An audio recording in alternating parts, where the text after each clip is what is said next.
He does not sleep. He does not wake. He has not spoken a word that anyone can verify in 10,000 years. And every second of every one of those years, on a golden chair built from a technology no living engineer fully understands, the most powerful being in the galaxy is dying, slowly, on purpose, because the alternative is worse. This is not a story about battles, although there are battles in it. It is not a story about empires, although he built the largest one humanity has ever known. It is a story about a father who lost every son he ever had, a rationalist who became a god he never wanted to be, and a man who gave up his own body, 1 century at a time, to keep a species alive that mostly forgot why he did it. By the time you understand what actually happened to the Emperor of mankind, tragic starts to feel like too small a word. Canon is deliberately vague about where the Emperor came from, and this video will not pretend otherwise. Games Workshop has never fixed his exact age, birthplace or origin in the core rulebooks or major sourcebooks. That ambiguity is intentional, part of the character's design as something closer to myth than biography. What the background material does establish, consistently across editions, is this: for tens of thousands of years before the Imperium existed, a psychically gifted human being walked among ordinary humanity on Terra, using different names, in different bodies, working quietly to push the species forward. Prophet, chieftain, general, sometimes just a craftsman standing at the edge of history nudging events in a better direction. He watched Terra tear itself apart across the age of strife, a period of psychic catastrophe, war, and superstition so complete that most of humanity's earlier achievements were lost. He did not intervene to save people from that collapse. He waited, and worked, and gathered strength, because whatever he was patient on a scale no baseline human could match, and then he acted. In what the Warhammer 40,000 background material calls the Unification Wars, the being who would become the Emperor conquered and unified Terra by force and by diplomacy, ending the age of feuding tribal warlords and superstitious cults that had ruled the ashes of old Earth. He did this, according to the fluff GW has published across multiple rulebook editions, because he despised what unchecked belief in gods and daemons had done to his species. He wanted a humanity ruled by reason. That detail matters more than almost anything else in this video, so hold on to it. The man who would eventually be worshipped by 1 trillion people as a literal god spent his entire early existence trying to stamp out the worship of gods. There is no surviving record, because canon does not provide one, of the Emperor as a child, as a student, as anyone's son. He appears in the material record already formed, already burdened, already alone at a scale that has no human comparison. Before the story even properly begins, he has already lost something most people take for granted without noticing. He never had anyone above him, no one to answer to, no one to be a child in front of. That isolation is the opening wound, and it never really closes. Once Terra was unified, the Emperor turned to the stars.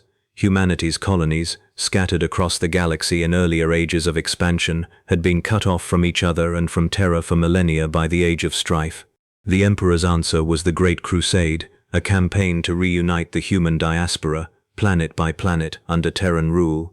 To lead it, he needed sons, using genetic science far beyond what the Imperium of the 41st millennium can replicate.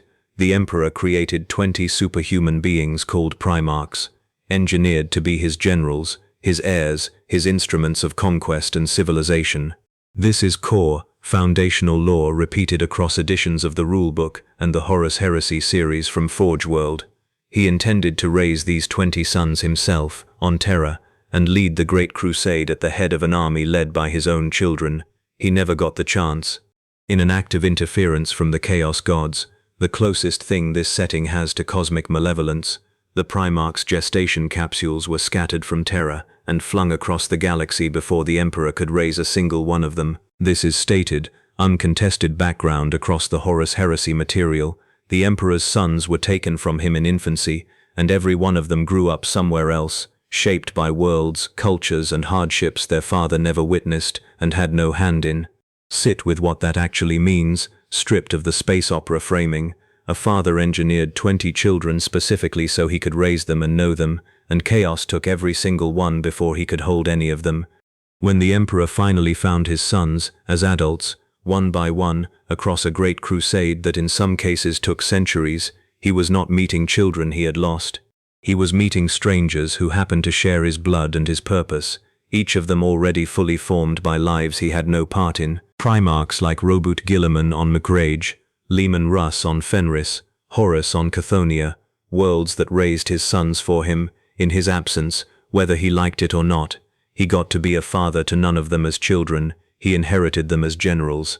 For decades, then longer, the Emperor rode at the head of the Great Crusade himself, reuniting human worlds by conquest and negotiation, building what would become the Imperium of Man. The material is clear that this period, the Great Crusade proper, represents something close to the closest thing to happiness this character is ever afforded in the background lore. He had sons fighting at his side, he had a project. He had, for a while, something that looked like purpose fulfilling itself in real time, and then he withdrew. The canon reason, repeated across source books, is the Webway Project, a secretive, monumental undertaking to complete and stabilize a network of ancient alien pathways, the Webway, that would allow humanity to travel across the galaxy without passing through the warp, the psychically corrupted dimension where demons and chaos gods dwell. The Emperor's stated goal, per Games Workshop background material, was to end humanity's dependence on warp travel entirely, closing the door that let chaos reach into the material universe through humanity's own psychic potential. It was, in his own framing, the final act that would let his rationalist, secular imperium stand on its own, forever, without ever needing him, or gods, or demons, or superstition again. To pursue it, he handed command of the Great Crusade to his favorite son. Horus, Primarch of the Sons of Horus Legion, was named War Master, supreme commander of all imperial military forces, the Emperor's voice and sword across the galaxy, while the Emperor retreated into secrecy beneath the Imperial Palace on Terra. This is the second great loss, and it is one the Emperor chose himself, which makes it heavier, not lighter. He gave up daily presence with the only family he had, gave up leading the project that had given his existence shape, in service of a vision of the future he believed mattered more than his own closeness to his sons. He bet everything on being able to finish the Webway Project before anything went wrong in his absence.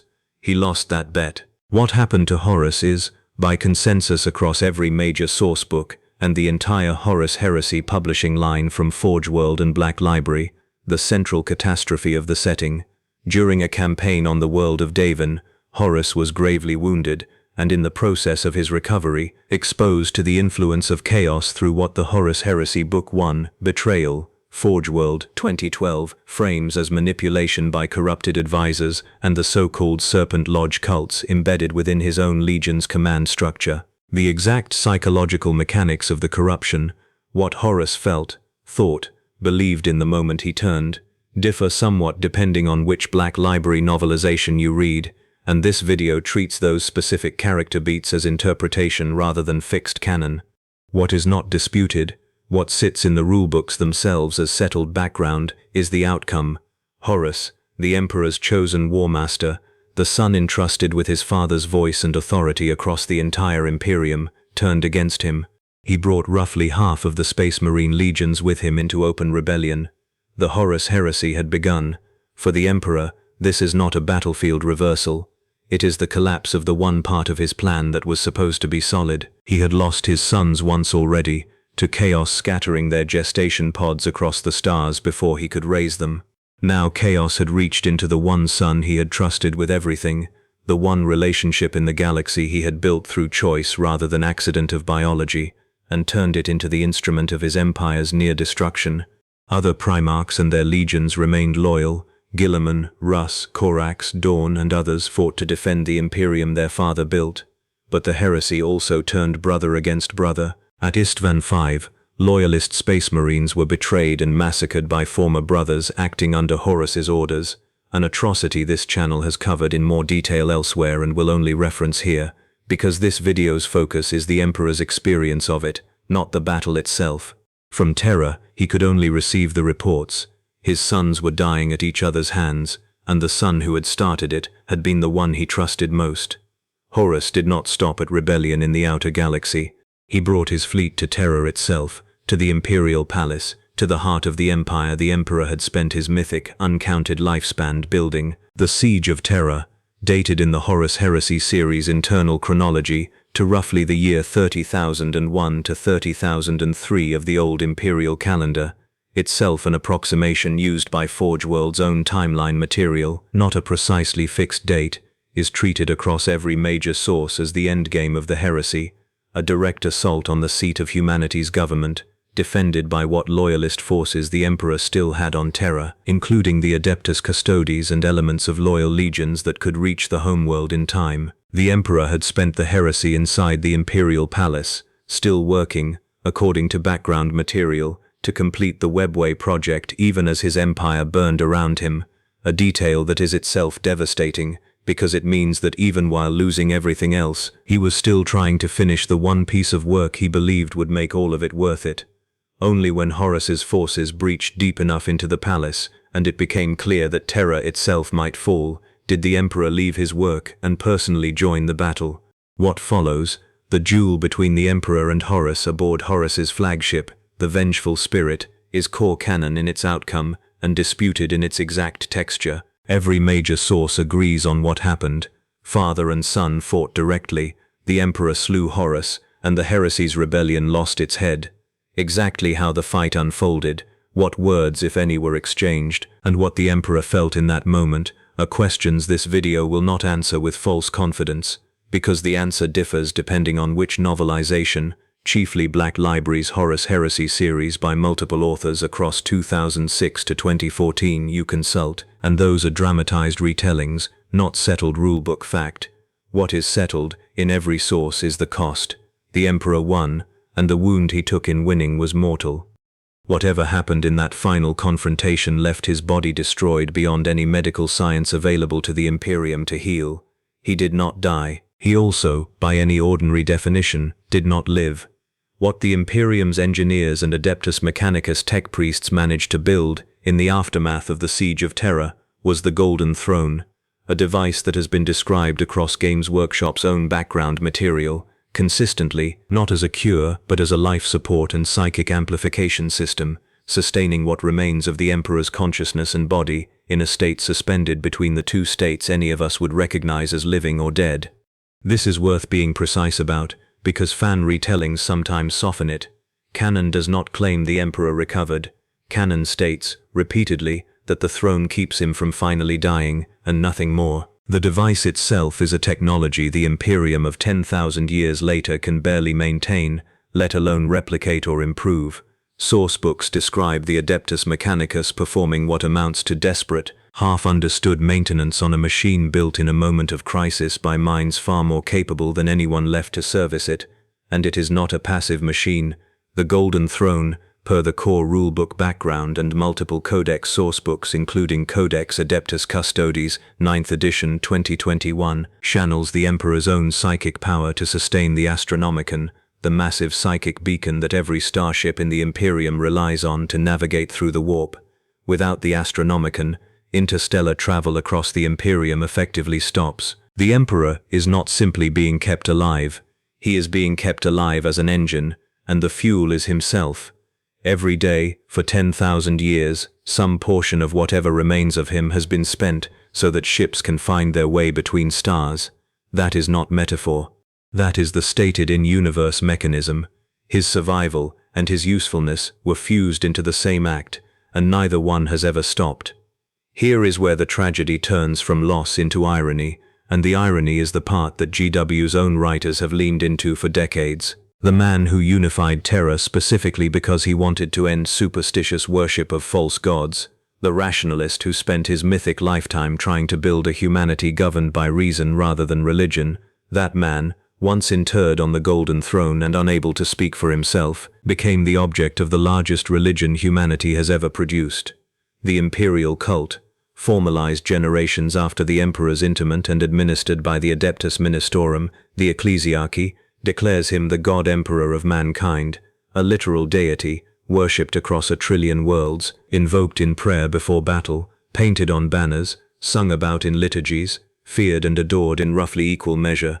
This is not a fringe interpretation. It is the dominant, empire-wide state religion of the Imperium in the current 41st and 42nd millennium setting, and Games Workshop's background material treats the irony as fully intentional, referenced explicitly across multiple editions of the rulebook.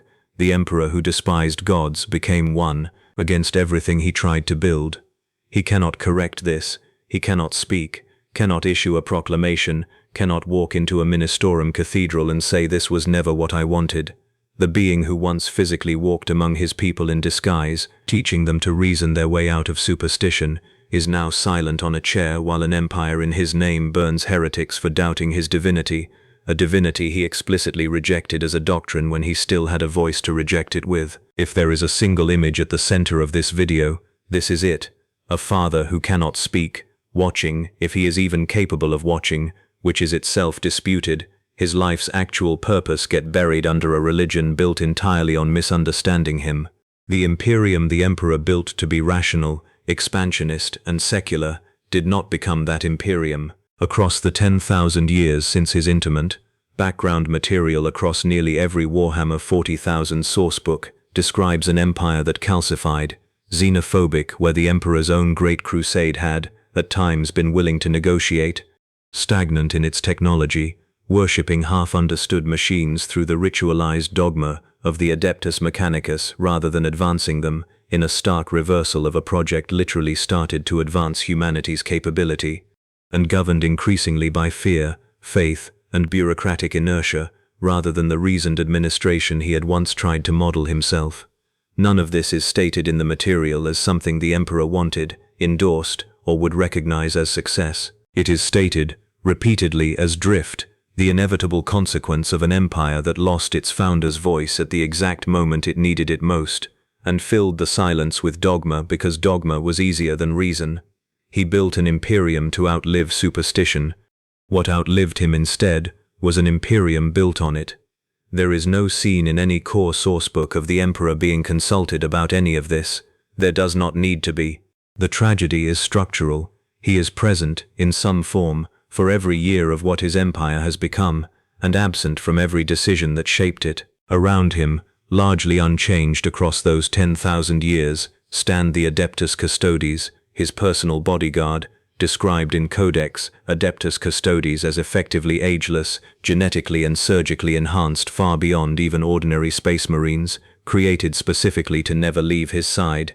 For most of the Imperium's history, the Custodes remained almost entirely on Terra, a silent, unchanging honor guard around a father figure who could not speak to them, watch after watch, century after century, as the galaxy outside the palace walls transformed beyond recognition and they did not. The Sisters of Silence, psychically null women who serve alongside the Custodes and have historically shared a portion of this eternal vigil, occupy a similar place in the material.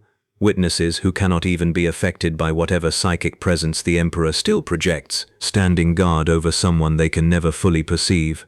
This is where the visual and emotional weight of 10,000 years becomes most concrete. It is not an abstract number.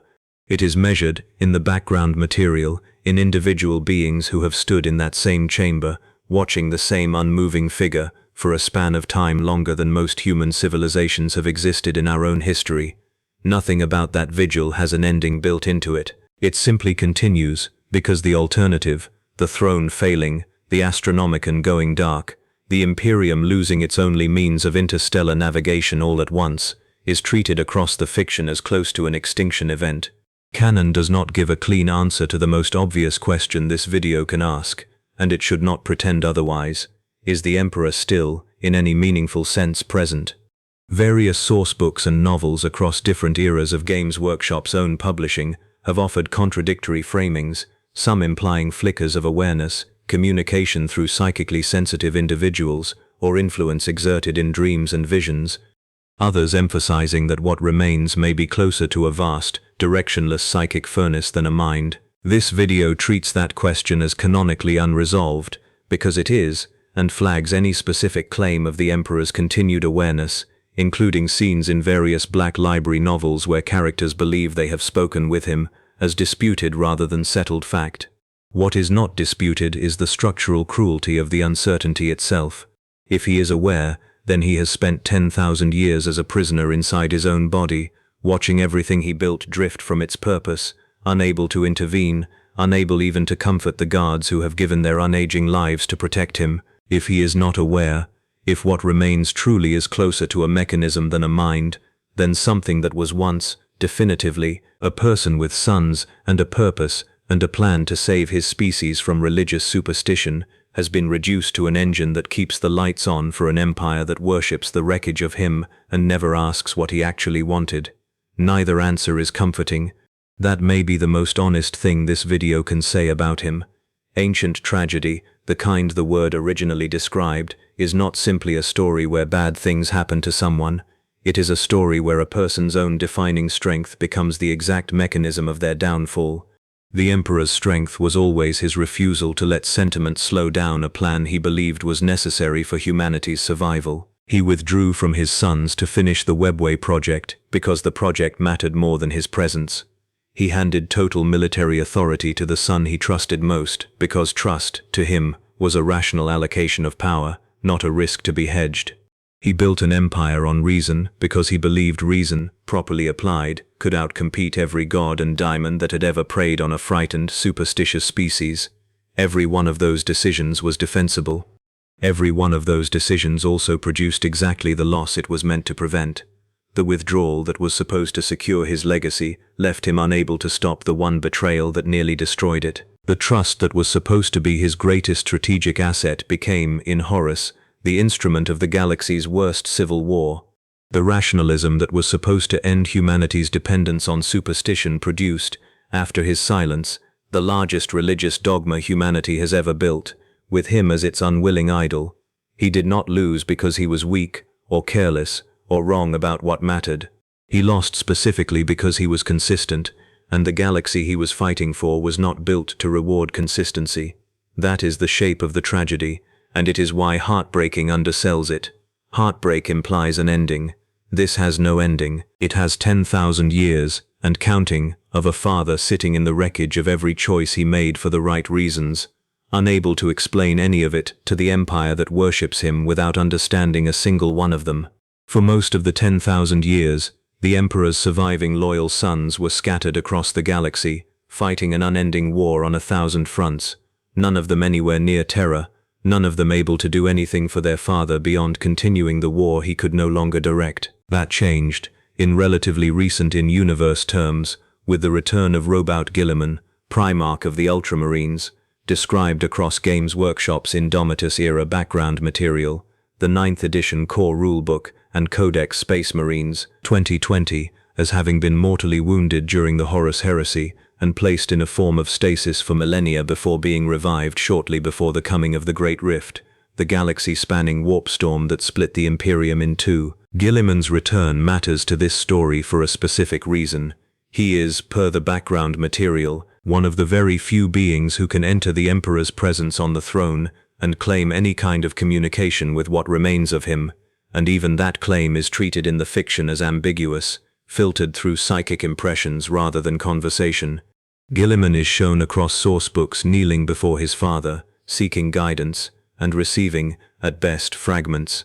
He is stated in the background material to have taken up the mantle of Lord Commander of the Imperium and Regent of Terra, specifically because no clearer instruction was available, because the being who built the Imperium could not simply tell his last present son what to do next. Even in the one moment in 10,000 years where something like reunion becomes possible, it is not a reunion, it is a son, finally home, kneeling in front of a father who still cannot answer him directly.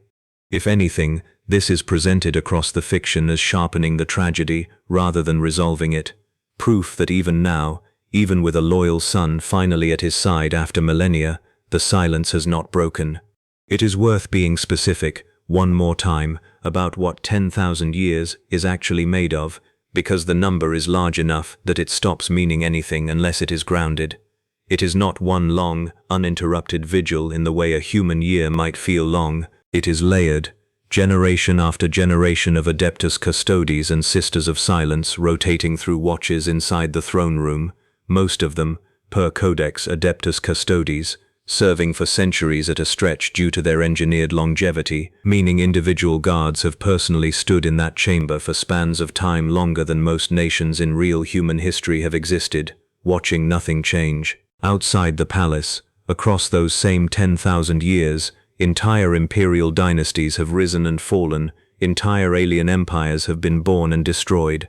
The Imperium itself has been split in half by the Great Rift and partially reunited under the Indomitus Crusade, and still, at the center of all of it, in a chamber most of that empire will never see, the same figure sits in the same position, sustaining the same beacon, held together by the same overtaxed machine. Every war fought in his name across 10,000 years, the Horus Heresy's aftermath, the Age of Apostasy, the War, and Tyrannid hive fleets and Necron awakenings and chaos incursions that fill the setting's other stories, has happened without him able to lift a hand in response, except through the ships his stolen strength still lets navigate the stars.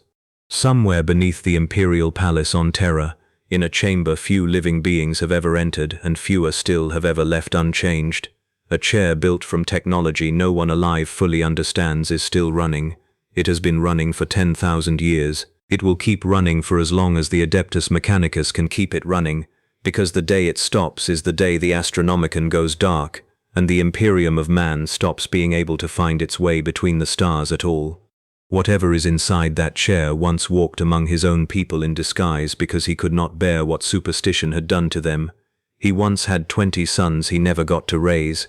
He once had a favorite, and lost him twice, first to distance, then to chaos, then finally by his own hand, in a duel that cost him everything else he had left. He once believed, with total conviction, that a species could outgrow its need for gods. He became one anyway. And he has never once been able to say he didn't want it. That is the tragedy of the Emperor of Mankind. Not that he lost a war. He won the war that mattered most. The tragedy is what winning cost him, and how long he has had to sit with the bill.